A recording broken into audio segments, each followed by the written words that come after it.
Oi pessoal, como vocês estão? Meu nome é Theo Prestes, sou editor aqui da Revista Saúde. A gente está em mais uma transmissão ao vivo aqui na redação da revista. E bom, a gente está aqui com um baita especialista em emagrecimento saudável, é o profissional de educação física e especialista em nutrição, o Antônio Herbert Lancha Júnior. Não é a primeira vez que ele vem aqui, né, professor? Não, eu tenho um prazer de estar aqui. Normalmente eu vou postar depois, eu falo assim, se sentindo em casa, Exato. né? Aquelas coisas... O professor Antônio já escreveu livro aqui com a gente, participou de várias matérias, enfim, ele sabe tudo de emagrecimento. E a gente pegou esse tema que vocês estão aí acompanhando, que é emagrecimento e tecnologia, ou talvez o que a tecnologia mexeu com a nossa forma de emagrecer ou de manter a forma física, por conta de um artigo que ele fez que deu uma baita repercussão em janeiro, que foi quando ele publicou esse artigo aqui no site da saúde mesmo, né? Ele tem uma coluna lá e escreveu.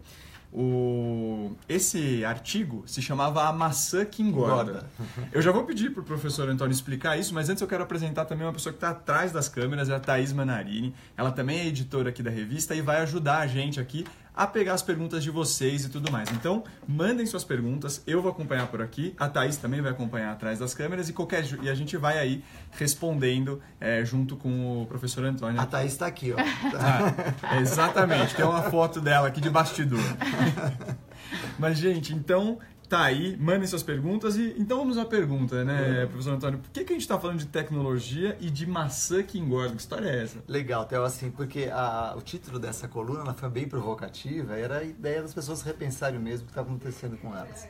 Se a gente lembrar, o ano passado completou 10 anos, né, do lançamento do iPhone, tanto que teve o iPhone 10, e eu estava conversando com amigos no final do ano em relação à tecnologia e tudo mais, e eu peguei o meu celular e eu falei, olha, a maçã, daí veio a ideia de falar da maçã que engorda. Ou seja, o quanto a tecnologia influenciou e influencia ainda hoje a nossa vida. Eu estava vindo para cá, para Abril, a USP fica do outro lado do Rio, eu estava vindo para cá, é muito próximo, mas eu estava lá usando um aplicativo que dirige a gente pelo caminho. E no meio do caminho, toca o meu celular, a minha esposa, eu fui dar atenção ao celular, eu passei da entrada da Abril, eu acabei chegando 7 minutos depois. O quanto a tecnologia influencia a nossa vida? Muito, né? Que vai desde você pegar a rota do caminho que você está fazendo, vai desde você chamar um táxi, você chamar o Uber, ou você chamar qualquer coisa, até você pedir comida no seu celular. Então as pessoas estão se deslocando, estão usando o próprio corpo cada vez menos. Então todo esse conforto que nós temos da tecnologia, ela tem um custo. E o custo disso se mede praticamente em calorias. A gente está ficando mais barato energeticamente com essa tecnologia, com essas facilidades. Existe um outro lado também. Essa tecnologia pode nos ajudar. Ou seja, se você pegar o seu celular, ele fala ali o quanto você se deslocou, quantos andares você subiu, quantas calorias você queimou, quantos batimentos cardíacos você ficou em determinada atividade, enfim. A gente também tem ganhos com essa tecnologia, não é só perda, ou seja, eu só deixei de emagrecer porque estou usando o celular, não, você tem também ganhos a partir daí, né, Theo? Tem uma linha, então, do como você usa isso a seu favor ou em seu detrimento mesmo. Exatamente. Agora, a tecnologia, né, Lancha, ela tem uma linha de trazer comodidade, né? Essa é uma coisa que as pessoas usam muito, né? Então, deixa de andar até o banco para você pagar sua conta direto pelo celular, né? Você deixa de ir até um lugar comprar comida porque o mercado vem até você. Isso, do ponto de vista de manutenção de forma física, traz um impacto considerável? Traz um impacto importante porque, assim, na medida em que você vai utilizando essa tecnologia para que você se desloque menos, você gaste menos energia, que você carregue menos saquinho de supermercado, que você não vá no restaurante, você está ficando econômico. E o que a gente faz? Na grande maioria das vezes, nós utilizamos esse tempo que acaba sobrando, que você não precisa se deslocar, não fazendo uma atividade, mas ficando mais sedentário. E eu vou dar um exemplo assim, aqui da redação. A gente está aqui, a gente tem um conjunto de jornalistas editando a revista Saúde, com muita competência e tal, mas se a gente estivesse aqui, 15 anos atrás, a gente estaria ouvindo barulho das pessoas escrevendo, não sei o que e tal. Hoje tudo isso acontece com muito mais leveza, com muito mais tranquilidade, o que significa mais barato energeticamente, né? Então, isso você tem que pagar com um gasto de energia. Então, quando eu cheguei aqui na Abril, no 16º andar, eu estava super atrasado porque eu perdi a entrada, né, para chegar aqui na Abril. Eu subi pela escada, então eu ganhei ali 4 andares do 16º para o 20º andar, que eu gastei em calorias, e eu percebi que eu tinha aliados aqui na saúde, que também faz a mesma coisa que eu. Não, e notem o verbo, gente, o ganhar 4 andares. A gente geralmente quando tem que subir um par de escadas, a gente sofre, né? A gente fala, pô, eu tive que subir. Agora, é uma oportunidade também, né? A gente tratou, nesse caso é uma urgência, claro, mas quando a gente está falando de subir escada, é uma oportunidade de tentar ganhar essas calorias que a gente perdeu por causa desse bichinho aqui. Exatamente. E assim, não é abrir mão, né? Porque praticamente a gente não consegue mais viver sem. Existe uma total dependência dessa tecnologia. Mas essa velocidade com que a vida ganhou a partir dali, ela tem que ser compensada mesmo, né? E é exatamente isso, né? É você ver oportunidades nas situações. Então, por exemplo, aqui do 16º para o 20º, a gente viu uma oportunidade de gastar um pouquinho mais de energia, de economizar um tempo. Talvez até o tempo, né, Theo? Podia ser o mesmo. Talvez o elevador chegasse e eu subisse rapidinho para o 20º andar. Mas ali eu estava subindo na escada, eu sabia que eu estava ganhando o meu tempo metabolicamente. Perfeito. Bom, tem já muita gente falando boa tarde, entrando aqui na nossa transmissão. Pessoal. A Luciana Lanche, esposa do Lanche, está falando realmente, culpa minha do atraso. Então tá aqui ela falando. Não, Lu. E também foram 5, 10 minutinhos, né, gente? Vocês perdoam, né? E aqui também o Dr. Carlos Eduardo Barracuri, que é também um outro parceiraço aqui da revista, endocrinologista, super especialista em diabetes, mandando um grande parabéns para a revista Saúde pelo tema, dizendo que é super atual e moderno. Obrigado, Carlos. Obrigado mesmo. Bom, na questão, a gente falou de números, né? A gente consegue realmente falar, no artigo você chega a falar de 600 calorias a menos por dia mesmo, né? Exatamente, por dia. Se a gente fizer uma conta, grosseiramente falando, a gente vai multiplicar isso por 365 dias, isso vai dar algo em torno de 12 quilos de gordura, né? Então, não é uma quantidade desprezível. Em termos de volume, a gente está falando aí de mais ou menos 14 litros do nosso corpo que a gente ganha com essa economia energética. E quantas vezes a gente não fica feliz que sobe na esteira da academia, corre lá 600 calorias, né? Parabéns, você voltou a ser sedentário de alguns anos atrás. Então, a partir dali você pode começar a treinar e ter algum resultado. Exatamente. Né? Mas daí, Theo, o que eu acho que as pessoas devem se perguntar assim, mas tudo bem, e como é que eu faço isso? Eu jogo o celular pela janela? Né? Não faça isso. Não faça isso que não vale a pena, custa muito caro. O que você pode fazer é, nas suas pequenas tarefas, incrementar esse gasto. Isso não quer dizer que você vai deixar de ir à academia, não, porque essa atividade sistemática, com intensidade controlada e tudo mais, ela traz ganhos para a sua saúde em questão cardiovascular, na sua questão circulatória, nas suas questões hormonais, ela tem outros ganhos. A atividade de ser uma pessoa mais ativa no seu dia a dia, ela vai agregando calorias gastas. Então você vai ganhando calorias que você vai perdendo ali. Eu frequentemente veio de metrô para a USP, só quando eu tenho que vir para Abril, que eu venho de carro, porque é mais complexa a operação, mas normalmente eu venho de metrô para a USP. E eu vejo as pessoas na estação Butantã, aqui do lado, subindo na escada rolante e deixando aquela escada vazia do lado, né? E lá em cima elas chegam e comem um pão de queijo.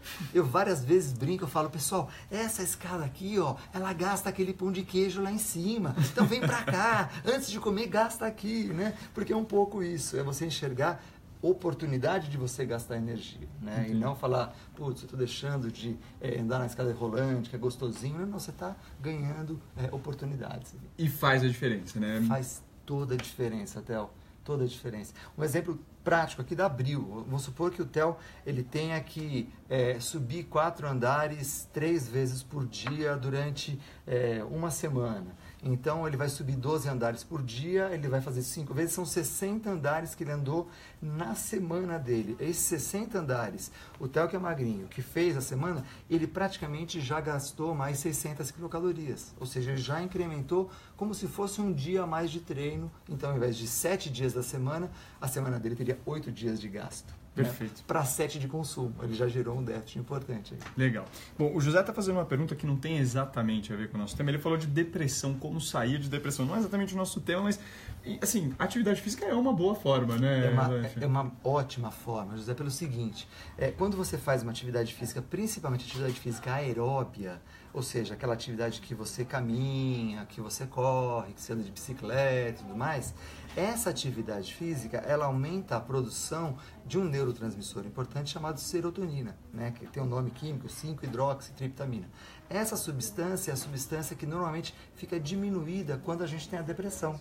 Então, a atividade física é um potente aliado. Ela não tem o papel de um fármaco, é importante você não parar de tomar a medicação que você precisa, mas ela é um aliado importante para que até a dose de fármaco possa ser revista pelo seu médico. Então, ela é um aliado importante, sim. Perfeito. Bom, voltando aqui ao tema da tecnologia, o Vanderlei Vieira fez uma pergunta aqui, falando um pouco dos grupos, principalmente dos grupos de WhatsApp, né? Ele falou se vale a pena entrar nesses grupos que discutem emagrecimento, principalmente se são grupos de pessoas que estão tentando emagrecer, como é que fica esse uso da modernidade? Então, Vanderlei, adianta sim, porque o que acontece é que hoje a gente sabe que as pessoas, para que elas tenham uma mudança de comportamento, elas precisam de 3 coisas. Uma delas se chama relação, reestruturação é a segunda e repetição é a terceira. A gente até fala disso no nosso livro da Abril, Fim das Dietas, a gente comenta um pouco sobre isso. Então, essas 3 coisas, reestruturação, repetição e você conseguir fazer essa estrutura ser consistente. A primeira delas é a relação. Então, o fato de você se relacionar com pessoas que têm a mesma dificuldade que você, ela estimula você a continuar no seu caminho. Então, nós trocamos dificuldades. Até isso é uma coisa importante, porque muitas vezes as pessoas que têm blogs, que ajudam no emagrecimento, muitas vezes têm um sucesso muito grande que até um profissional de saúde não consegue ter. E uma das explicações para isso é exatamente a relação, porque ela consegue falar de igual para igual. Então ela fala, olha, eu entendo a sua dor, né? Então a pessoa se entende com aquilo, se encontra naquilo e aquilo reforça uma mudança de comportamento. Perfeito. Então ajuda assim, Vanderlei, o fato de você se manter num grupo que tem os mesmos desafios que você, vai te ajudar a mudança de comportamento sem dúvida alguma. Legal. Luciana e Silvia, segura um pouquinho só para fechar esse assunto, Lancha, que elas estão com 2 questões bem legais, mas só para fechar esse assunto, existe um momento, qual o cuidado só para ter, para a pessoa às vezes não seguir uma coisa que outra está fazendo, que às vezes não funciona ali? Como é que fica essa coisa da individualização desse caminho perante esses grupos? Isso. O que funciona é assim, uma coisa que a gente sempre fala muito, você tem que ter um ressignificado. Muito embora essa palavra esteja hoje bem desgastada, mas vou tentar explicar isso melhor para vocês. Quando uma pessoa chega e fala assim, eu quero emagrecer para ficar bem no verão, a gente sabe que a força disso, Theo, é muito pequena perante um alimento. Então vamos comparar a força do emagrecer para o verão comparado com o chocolate. Em 5 minutos de ansiedade, perdeu para o chocolate, porque o chocolate ele entrega na hora para você. Imediatamente ele entrega o resultado, você já está feliz, não é verdade? Agora o verão está longe ainda, está acabando o verão, só daqui a 1 ano. Então você vai atrasar essa mudança de atitude. Então cada pessoa tem uma coisa que é importante para ela. E isso tem que ser descoberto. Então a gente usa muitas técnicas para isso, mas isso tem que ser descoberto. Muitas vezes é um filho, é um cachorro, é uma pessoa querida, ou é alguma coisa que é importante para ela. A gente até conta a história no livro de uma agrônoma que a Luciana acompanhou, que o importante para ela era subir numa árvore. Então, por quê? Porque ela era agrônoma, ela queria subir naquela árvore e tal. Então ela tinha aquela foto daquela árvore e o dia que ela conseguiu, ela falou, poxa, tá vendo? É mais importante eu conseguir subir na árvore do que contar quantos quilos eu perdi. Ou seja, não é o peso perdido, mas é o que o move em direção a perder essa gordura, a emagrecer efetivamente. E aí você vai provavelmente trilhar esse caminho de acordo com suas expectativas, suas questões. Os seus valores e o que você almeja. Perfeito. Bom, então, indo para a pergunta da Luciana Azevedo, ela falou que se é verdade que quando você está falando no celular e fazendo uma refeição, dá a impressão que você nem se alimentou. Isso é mito ou existe comprovação? Olha, Luciana, vou chamar de Lu porque eu tenho uma Luciana em casa também, que é super amada, minha esposa, então eu vou chamar de Lu, tá, Lu? Assim, é verdade. Quando a gente coloca atenção num prato, num alimento, você está colocando ali a sua visão, a sua capacidade de perceber o cheiro, de sentir o sabor, de degustar aquilo. Os especialistas em vinho fazem isso com muita competência. Então o indivíduo vai lá, ele fica olhando para o vinho, ele vê a cor, ele cheira aquele vinho, ele põe na boca, às vezes ele fecha os olhos, ele deixa aquilo na boca, ele engole e solta o ar pelo nariz para sentir o retrogosto. Todas essas informações chegam no seu sistema nervoso central, numa região chamada hipotálamo, que é lá que a gente vai fazer assim, olha, estou satisfeito, pode parar de consumir alimentos. Nós temos 2 mecanismos para parar de consumir alimentos. Um deles é esse que você dá informação de sabor, que você tem o aroma, que você tem o prazer daquilo que você está ingerindo. E a segunda é mecânica. Quando você está no celular, comendo, prestando atenção no que tem ali no celular, você só vai parar de consumir alimento quando você estiver com o seu estômago pleno. Então, com essa plenitude gástrica, significa que você vai chegar no seu limite gástrico do volume de alimentos.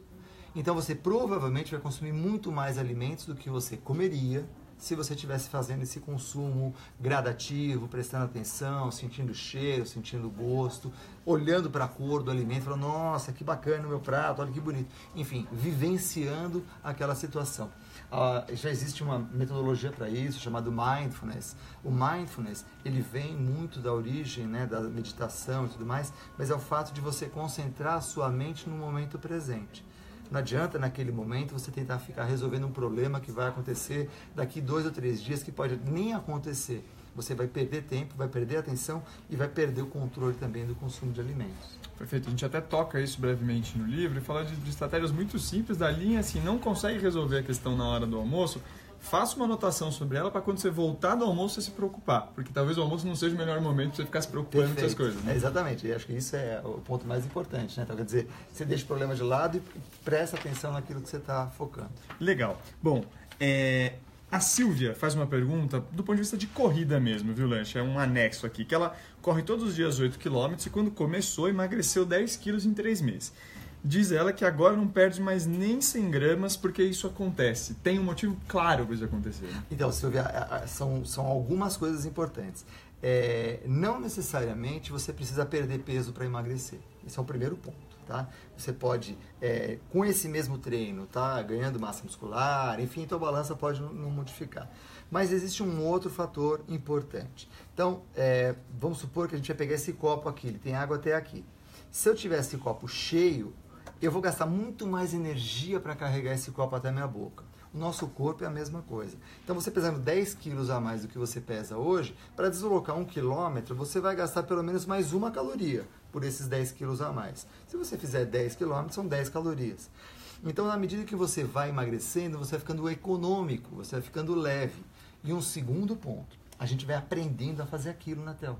Então, no momento que você aprende a fazer aquele movimento, seu corpo ganha eficiência mecânica, ganha eficiência metabólica, e aquela mesma tarefa fica baratinha para você. Então, para que você mantenha um gasto calórico, você precisa fazer? Aumentar o tempo de corrida? Não, não é isso. O que você pode fazer? Corrija a intensidade da sua corrida. Então, uma das variáveis que você pode fazer, controle a frequência cardíaca. Todo dia eu corria, minha frequência cardíaca ficava a 120 batimentos. Hoje fica a 110. Traz para 120 de novo. Né? E você vai manter aquela intensidade que você fazia e certamente você vai corrigir o teu gasto calórico. E talvez desses 8 km você ainda ganha uns minutinhos aí que você pode ou fazer mais exercício ou até ficar com a família. Né? Exatamente. Então, assim, não balize pelos 8, balize pelo tempo que você fazia 8 quilômetros. E agora faça o mesmo tempo. Você vai fazer 10, 12, 13. Aumentando essa intensidade. Vai aumentando a distância e aumentando a intensidade. Legal. Bom, aqui a Maria está fazendo uma observação aqui de quando pensamos que descer um ponto de ônibus, imagina antes do seu, subir escadas, levantar para trocar o canal de TV, são coisas tão simples. E por que temos tantos obesos no mundo todo, né? E no Brasil também aumentou muito a quantidade, é a observação dela, né? Então, como é que ela não precisa pensar? É a Maria Gomes. O Maria Gomes é assim, todos nós vivemos dentro de um padrão de comportamento que nos é confortável. Todos nós, isso é democrático. Eu, o Theo, Thaís, todo mundo vive dentro de um padrão de comportamento que nos é confortável. Então, para mudar isso, essa alavanca ela é grande, né? Se você não tiver uma boa quantidade de energia, você não vai fazer essa mudança. Então, como a gente faz essa mudança? Colocando aquilo que você quer alcançar como objetivo, aquilo que é importante para você alcançar como objetivo. Daí você é capaz de fazer uma mudança. E para isso acontecer, a gente até fala no livro também, né? Você precisa de metas que a gente chama de SMARTs. Ou seja, sabe o que eu vou fazer? Amanhã, ao invés de pegar o metrô, eu vou vir para a USP aqui andando. Poxa, se eu vou andando para a USP, eu vou gastar 40 minutos mais do que eu gasto vindo de metrô. Então, eu tenho que acordar 40 minutos antes. Eu tenho que tomar café num outro horário. E o que eu tenho que fazer? Já tenho que deixar a roupa pronta, ou seja, eu tenho que montar uma dinâmica para que aquela mudança de comportamento aconteça. E não é no dia seguinte você falar, agora eu vou. Não dá porque eu tenho horário, eu tenho uma agenda, eu tenho um compromisso. Então, programar a sua mudança de comportamento é fundamental. Sem isso, ela não acontece naturalmente. Ela não vai brotar espontaneamente. Ela precisa de esforço, empenho, medidas, estratégias. Usar o seu celular como um seu aliado, colocando na agenda você. Então, a partir do momento que a gente entra na nossa agenda, a gente consegue fazer essa mudança. Respeitar você também nesse sentido. Exatamente. Legal. Que a gente falou outro dia até, né, da história da aeromoça, né? Colocar a máscara primeiro em você e depois na criança, ou seja, cuidar primeiro de você, depois cuidar do filho, do marido, da casa, do trabalho, significa que vai ter mais esposa, mais profissional, mais mãe, para todos os outros que vão receber isso. Perfeito. Aliás, esse livro vale muito a pena, O Fim das Dietas. Eu vou até ver depois se eu peço o pessoal pegar aqui e trazer, porque ele tem uma linha de quebrar alguns desses mitos, né? Um desses, a gente é cercado desses mitos, né? Por exemplo, aquele do vou comer até o fim tal coisa, né? E aí é muito engraçado. Eu sei que isso foge um pouco de tecnologia, gente, mas é só pra gente ter um pouco da noção que muitas coisas a gente só faz no automático, a gente não programou elas, não pensou. Porque no fim das contas, você comer aquela pizza inteira até o fim não vai alimentar ninguém de fome. Tá aí o livro. Esse é o livro. Foi um livro que... Muito querido. Muito querido. Já tem um tempinho aí de banca, de livraria. Então, se quiserem, tem muitas dicas bacanas. E essa é uma tática interessante também. É uma coisa que a gente não para pensar, né? Acaba Exatamente. Que eu vou comer até o fim porque eu pus tudo no prato. Exatamente. Mas olha, quem vai comer essa comida se você não comer? Ou você guarda para depois, né? Exatamente. Quer dizer, e olhar para a refeição como uma coisa que vai continuar existindo, né? As pessoas às vezes comem alguma coisa como se fosse a última vez, né? Eu até brinco e falo, né? Comeu daquela vez como se fosse a última, parafraseando o Chico, né? Então, não precisa. Esse alimento ele vai continuar existindo. Né? Perfeito. Bom, Fernanda, espera só um pouquinho. A Solange Paraíso fez uma questão que eu acho que é interessante e que tem a ver sim, com essa vida moderna junto ao emagrecimento, que ela pede para você falar da importância da nutrição comportamental, Lange. Como é que é, Fernanda? É a Solange. A Solange Paraíso. Então, Solange, a questão da nutrição comportamental é exatamente você colocar as outras relações relevantes para a alimentação, que não só apenas carboidrato, lipídio, proteína, vitaminas e minerais, que nós fazíamos isso no passado. Né? Antigamente falava, não, corta isso, não corta aquilo, mas espera aí. Alimento é extremamente importante para as nossas emoções, para a nossa vida. Um exemplo bem besta. O primeiro contato que nós temos com o meio externo é através do alimento. Né? Então, a primeira coisa que a gente tem é o alimento. Então, uma vez eu fui dar uma palestra na Unifesp, lá em Santos, e um aluno perguntou assim para mim, professor, mas eu vi uma palestra que o indivíduo falou que a gente não podia ter uma relação emocional com o alimento. Eu falei, então você teria que nascer de novo, né? Ser alimentado por um robô, né? E você seria apaixonado por esse robô, né? Porque é uma relação muito próxima e muito forte que a gente tem com essa relação com o alimento. Então, a questão de você olhar o comportamento mais amplo do que apenas energia, macronutrientes e micronutrientes, significa o seguinte: você sente prazer quando você come, você tem memórias quando você ingere um alimento. Eu como uma lasanha, eu lembro da minha avó que fazia a lasanha dela, eu também falo no livro isso, né? Então, esses dados são dados importantes. Não dá para você dissociar um alimento da tua história de vida. Todo o acervo daquele paladar, daquele sabor, fica armazenado no seu cérebro. Invariavelmente você vai consumir e você vai ter aquilo. Bom, a nutrição comportamental aborda isso, que você não pode abrir mão dessas histórias, que elas são relevantes para você, mas você não precisa apenas viver essas histórias. Que você pode contemplar o consumo desses alimentos dentro de uma forma equilibrada, sabendo que aquele alimento vai continuar existindo na sua vida e que você vai poder consumir depois, né? Por exemplo, combinar comer uma pizza com os amigos lá na Pompeia é uma coisa super importante, que você pode fazer isso e você vai ter prazer em fazer isso. Essa indireta é bem indireta, viu, gente? Pra quem não sabe, a gente tá combinando uma pizza com lanche aqui há um bom tempo na Pompeia e essa pizza não sai. Na Pompeia é um bairro de São Paulo, pra quem tá fora de São Paulo. Então ela foi bem mais direta do que parece esse comentário. Bom, a Fernanda Martins aqui, ela está falando excelente entrevista, além dos pontos já discutidos, e ela faz uma observação agora.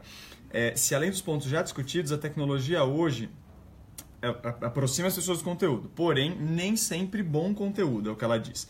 Hoje as mídias sociais são usadas por gurus da saúde que disseminam informações nem sempre corretas do ponto de vista científico e que diz que isso é difícil de combater. ela arremata. Doutor Lancha, tem alguma dica nesse mundo de hoje para escapar disso? Existe um caminho, sim, para isso, que é você verificar a consistência daquela informação. Então, da mesma forma que nós, cientistas, pesquisadores, temos acesso à informação, hoje se democratizou demais esse acesso. Então, para você ter uma ideia, a própria revista Saúde, ela tem essa pegada de olhar para uma coisa científica, acadêmica, busca os artigos. E isso hoje também é acessível para você, que está aí assistindo a gente nessa fala agora. Você pode pegar um site de uma revista científica, uma Science, por exemplo, uma New England, seja ela qual for, buscar ali, eu quero dieta sem glúten para emagrecer, sim ou não. Então você vai pegar artigos científicos que tratam disso, e não apenas a minha opinião, ou a opinião da revista Saúde, mas sim a opinião de pesquisadores de todo o mundo. Então existe um caminho que de uma certa forma é facilitado pela tecnologia, e não por isso ele é apenas mais fácil. Porque você vai ter que ler um artigo em inglês, interpretar o que o indivíduo está falando, tal. Então tem caminhos para isso, sim. E normalmente os profissionais de saúde que se preocupam com essa questão científica, eles também gostam de dar referência. Ele fala assim, olha, isso aqui eu estou falando, leia nesse artigo aqui que respalda a informação que a gente está dando. Tem esse caminho, sim. Mas foi muito boa a colocação, porque não é apenas a informação pela informação. E posso só fazer um comentário, então? Muitas pessoas acreditam que a gente muda pela informação. Hoje nós sabemos que ninguém muda pela informação, até porque informação sobra aqui, A gente tem inúmeras informações. A mudança não acontece pela informação. A mudança ela acontece a partir do que é relevante você mudar para a sua vida. Tá? A informação não vai mudar ninguém. Acesso hoje é muito democrático e as pessoas vão mudar a partir do momento que elas julguem importante essa mudança para elas. Priorizarem isso, darem relevância para isso dentro delas. Exatamente. Tem uma história do Theo que é bem interessante. O Theo, ele foi um indivíduo que emagreceu. Posso contar? Pode contar, por favor. Desculpa, eu ia comentar sobre autorização. O Theo emagreceu muito tal, e ele se mantém muito ativo tal, e aconteceu um episódio que ele saiu de uma academia, você me corrige se fala bobagem, saiu de uma academia, não estava gostando, não estava muito bem, e ele combinava sempre a saída para a academia com a compra no supermercado e chegava em casa. Ele parou de ir na academia, ele começou a comprar comida pronta, pedir comida, pedir pizza, não que a pizza seja ruim, até a gente mas começou a pedir outros alimentos e perdeu o controle do que ele estava ingerindo de alimentos. Ele deu uma engordadinha, daí ele se ligou e falou, poxa, era a academia que me fazia lembrar do supermercado, que antes do supermercado comprava comida e mantinha uma alimentação legal e gastava mais energia. Então, é isso que tem que ter, ou seja, eu chamo isso de mindset, ou seja, de você fazer um setup na sua forma de viver, onde isso ganha relevância, isso ganha importância, e dali pra frente não volta mais. Tá aqui o Theo que não deixa mentir sozinho. Tá certo. Magrinho. Gente, e só para arrematar essa coisa das referências especificamente, vale a pena, eu acho que o que o Lancha falou é muito chave, é entender de onde está vindo essa informação. As pessoas que estão alegando certas coisas, elas estão alegando de onde, vale a pena verificar. E se por um acaso tiverem quaisquer dúvidas, não fiquem receosos de mandar mensagens para, por exemplo, o nosso Facebook da saúde. A gente tem um cantinho ali de mensagens, vocês podem mandar suas dúvidas, a gente tenta respondê-las dentro do possível, claro, respeitando o fato de que nós somos jornalistas e não profissionais de saúde. Então, muita coisa a gente tem que repassar, solicitar para um profissional de saúde e tudo mais, mas a ideia é tentar manter esse diálogo aberto e a gente tenta ficar sempre de olho nesse olhar científico da coisa, assim. Bom, avançando aqui, Lancha, a Marli falou que quando ela tinha muita ansiedade para emagrecer, não emagrecia. Depois que acabou a ansiedade, já emagreceu 8 quilos. Arrematando com o nosso tema, a tecnologia ela tem um lado de tornar as pessoas mais ansiosas, isso pode ser um problema? Sem dúvida, sim. Por que isso? Pelo seguinte, a velocidade de informação que chega no seu celular, então no seu grupo de WhatsApp, ou seja lá qual for a tecnologia que você mais usa, faz com que você tenha a impressão de que existe uma velocidade no mundo que você não pode ficar fora dele. E isso faz com que a nossa mente tente viver no momento futuro. e na prática impossível. Ninguém vive no futuro, a gente vive no agora, no momento presente. Porém, essa demanda criada pela tecnologia faz com que você tente viver no momento futuro. A leitura disso, neurologicamente, é a ansiedade, e a ansiedade, ela está ligada no mesmo centro que controla a sua fome. Então, muitas vezes você tem a ansiedade e você lê isso como fome, e não é fome, é ansiedade. Fica uma região chamada hipotálamo ventromedial, para quem tiver interesse. Muito bem, uma vez estimulada a ansiedade, está instalado ali. Como é que você controla isso? Existem várias técnicas e tudo mais, mas você tem que identificar que você tem uma ansiedade e não uma fome. Senão você vai comer bastante até encher o seu estômago, deixar ele pleno, e aí a ansiedade vai ficar menor. Não porque a ansiedade ficou menor, mas porque neurologicamente você deu um sinal inibitório para essa região da fome e da ansiedade. Então, como você faz para controlar isso? Primeira coisa, vai fazer uma refeição, vire o celular para baixo, se desconecte dele, né? Vai fazer alguma atividade, foco na atividade que você está fazendo. Não fique pensando que você tem que fazer alguma coisa daqui 10, 15 ou 20 minutos. Viva o momento que você está fazendo a sua atividade. Isso ajuda muito a reduzir a ansiedade. Até a gente comenta no livro um pouco isso, né, Theo?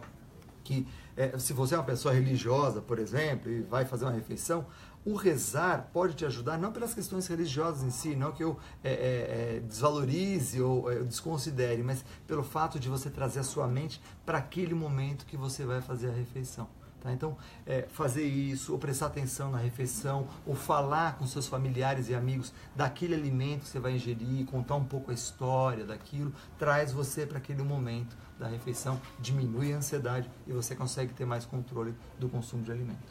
Perfeito. Bom, tem aqui uma provocação da Lulancha, que a gente já vai colocar aqui, e a Naira falando para reforçar que também tem a pirâmide alimentar hoje, que é outro bom instrumento de guia alimentar. Realmente, a gente tem a pirâmide alimentar aí, para quem quiser. Era um instrumento super fácil, bem iconográfico mesmo, que dá para ajudar mais ou menos como entender a alimentação ali. Exatamente. Um pouquinho. Não, eu concordo com você, Naira. O fato é que a gente precisa fazer com que essa pirâmide ela fique presente no momento do consumo de alimentos. O fato de existir a pirâmide somente pela pirâmide, ela muitas vezes se dissocia do consumo de alimentos. Como a gente falou da questão comportamental, na hora que a pessoa está com fome, ela está ansiosa, a última coisa que ela vai pensar vai ser a pirâmide, ou seja, isso tem que entrar na vida dela, isso tem que ser um mindset. Né? Se for um mindset, se você ajustar isso na mente dela, ela pode responder mesmo com a ansiedade, com a fome, dentro de uma pirâmide alimentar, dentro de um padrão mais correto de ingestão de alimentos. Legal. A Daniele, aqui ela cita uma coisa positiva, segundo ela, das mídias sociais. Ela diz que usou Pinterest, Instagram, vários locais deles, como troca de informação sobre exercícios físicos e emagrecimento, e disse que isso ajudou muito ela a se engajar na atividade física. A tecnologia é um instrumento mesmo de engajar a pessoa nisso? A tecnologia é um baita do instrumento para que você crie os seus grupos, que você tenha o seu relacionamento e a partir dali você comece a estabelecer uma troca de informações com os seus iguais. E os seus iguais, a gente pode falar assim, é um grupo de corrida de mulheres. Porque se você pegar mulheres, mães, não sei o que trabalham, todas vão ter desafios muito semelhantes. E essa semelhança ajuda a esse grupo manter um padrão e fazer uma evolução importante.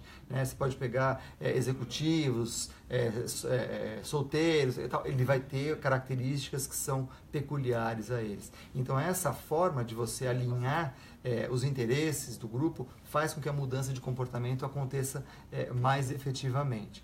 A gente tem muito isso em grupos alcoólatras anônimos. Você tem essa forma de você se relacionar e você buscar o desafio que você tem no outro e normalmente você acaba mudando pela crença que o outro tem que você é capaz de mudar. Né? Tem até uma frase em inglês que fala isso, né? Eu posso mudar a partir do momento que eu vejo nos seus olhos a competência que eu tenho para fazer a minha mudança. Então, isso ajuda bastante, sim. Legal.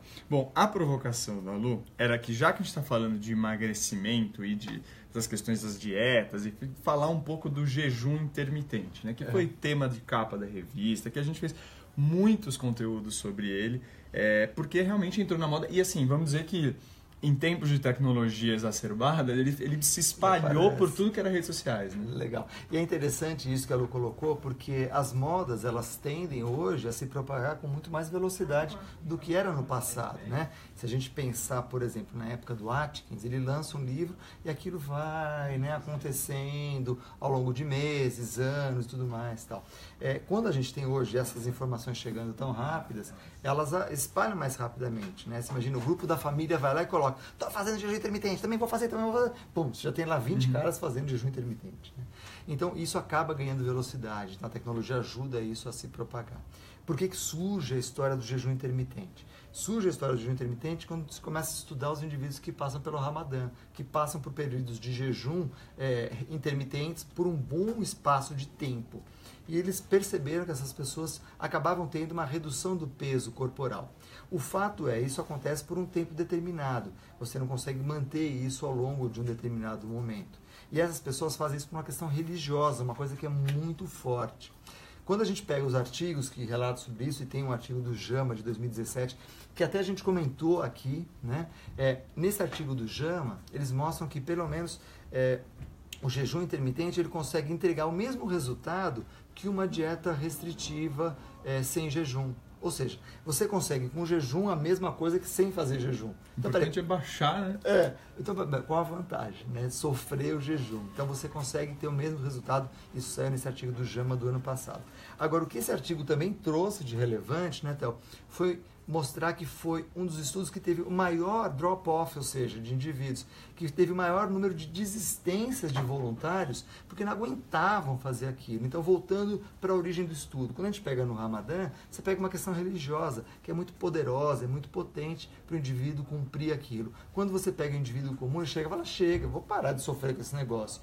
E o que é mais importante, você não tem vantagens no jejum quando comparado a uma restrição calórica, onde você faz aquela ingestão menor do que você precisa para o seu dia a dia. Você acaba perdendo a mesma coisa. Então, ele acaba perdendo força a partir daí. Por que ganha força, às vezes, o jejum? Porque nós temos ainda uma mentalidade judaico-cristã e que nós olhamos assim: eu fui glutão no carnaval, no Natal, no Ano Novo, eu comi demais, então agora eu mereço sofrer pagando a penitência para isso eu poder emagrecer. Não é isso que vai fazer você emagrecer. Não precisa pagar essa penitência. O que você precisa é ter um déficit calórico compatível com a tua vida, que você não precisa ficar mal-humorado, que você não precisa ficar com mau hálito, você vai brigar com a sua namorada para emagrecer, né? Porque tudo isso acontece quando a gente faz jejum, né? A gente fica mal-humorado, fica com mau hálito e fica pouco tolerante. Você acaba brigando com todo mundo. Já imagina o Theo aqui na redação brigando com todo mundo. Não vai dar certo a história. Redação muito pequena para isso. Muito pequena para isso. Acho que tem essa coisa de se questionar de por quanto tempo vai fazer isso, uma vez que mesmo o processo de emagrecimento em si já leva um tempo. Ainda mais se você for pensar que você tem o resto da vida inteira para seguir tentando adotar um estilo de vida bacana e equilibrado, então eu não sei o quanto isso combina. Posso dizer que pessoalmente para mim não combina, mas eu convido vocês a fazerem esse questionamento também para vocês. E uma coisa que eu acho importante, Theo, e aí falando como profissional de saúde, né? Quando o indivíduo ele fica tão entusiasmado com uma nova moda dessa, a melhor coisa a fazer, experimente. E veja se você consegue sustentar isso por muito tempo, né? Mais importante do que eu falar para você faça ou não faça, experimente, né? E veja como vai ficar a sua vida.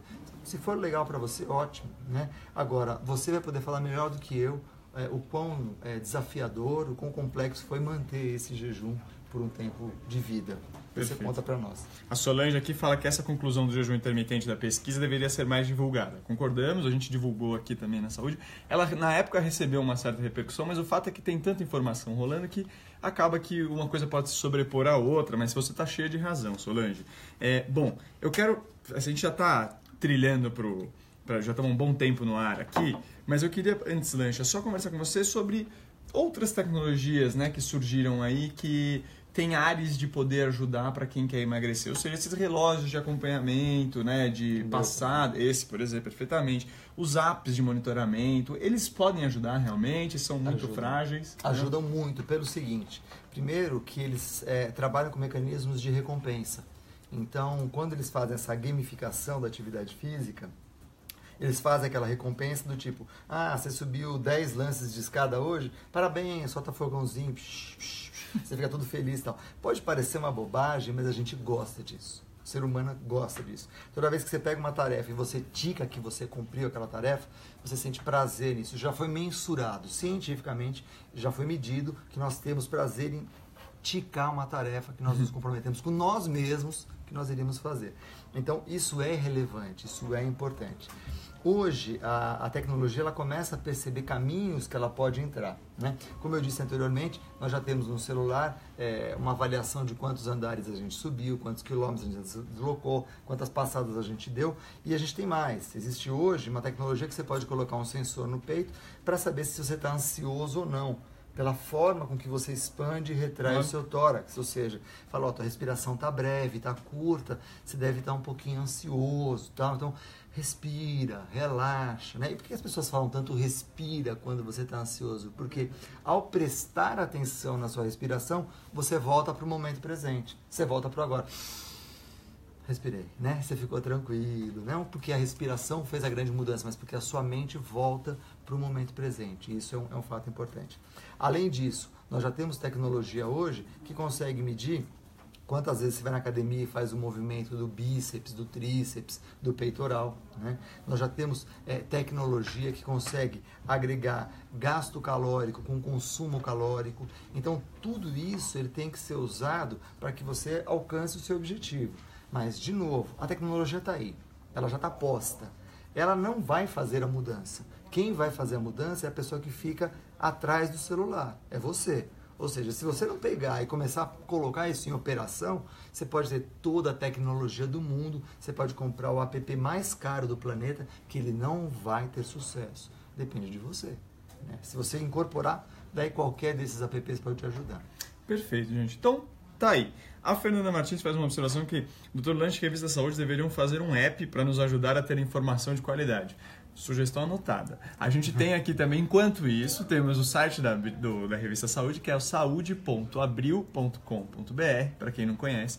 A gente tem divulgado os nossos conteúdos no Facebook, mas o fato é que, embora vocês sejam seguidores da página da saúde, nem sempre vocês vão ver todos os conteúdos da saúde. Isso acontece por uma política de compartilhamento do próprio Facebook. Então, para vocês verem todos os nossos conteúdos de saúde, é só acessar lá o nosso site que vocês vão ter tudo à disposição. A gente está publicando isso e é importante dizer, o Lancha publica lá.